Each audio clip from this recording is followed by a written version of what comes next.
আমরা চলে এসেছি আজকে পিকুর জন্মদিনে আর পূজা কল্যাণদার অ্যানিভার্সারি। তো পূজা দেখো এখানে বসে গেছে সেজে গুজে গিফট নেওয়ার জন্য। এই যে গিফট দিলাম, গিফটটা দিয়েই খেয়ে গেছি, গিফট ছাড়া কিন্তু আমরা খাইনি, তার প্রমাণ।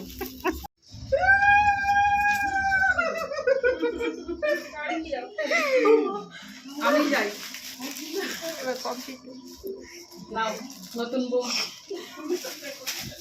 বর ব্যস্ত, শুধু বউকেই গিফট দেওয়া চলছে। রাতে হবে অনুষ্ঠান, ওরা সবাই এখানে খেলছে। সূর্য ডুবে গেছে কিন্তু এদের কাপড় এখনো শুকাচ্ছে। এইদিকে দেখো জন্মদিনের সব রান্না বান্না হচ্ছে, জন্মদিন প্লাস অ্যানিভার্সারি রান্নাবাড়ি চলছে এখনো।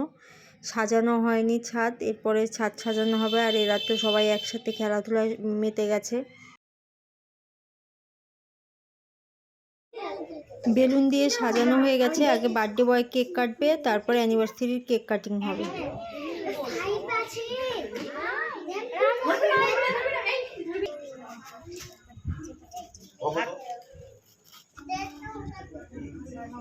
পাঁচই করে দিয়েছে। Happy birthday to you, happy birthday to you, happy birthday dear Biku সোনা, হ্যাপি বার্থডে টু ইউ।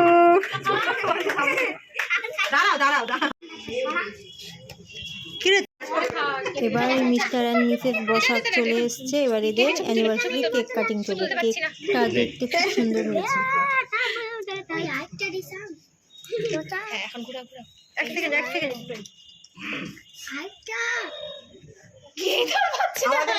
দেখি দেখি ব্লগার আছে, ফেসবুক ব্লগার আছে, একজন দুইজন তিনজন, হ্যাঁ তিনজন ব্লগার আছে। ভাবা যায় সেলিব্রিটি মানুষ এসছে বলে কথা। এই চলো পাপা,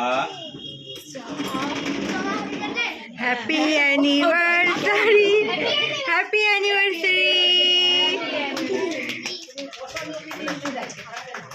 happy anniversary mister and missus Basak.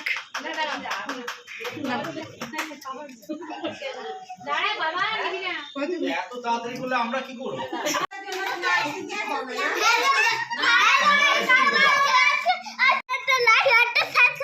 Bye bye বলছে।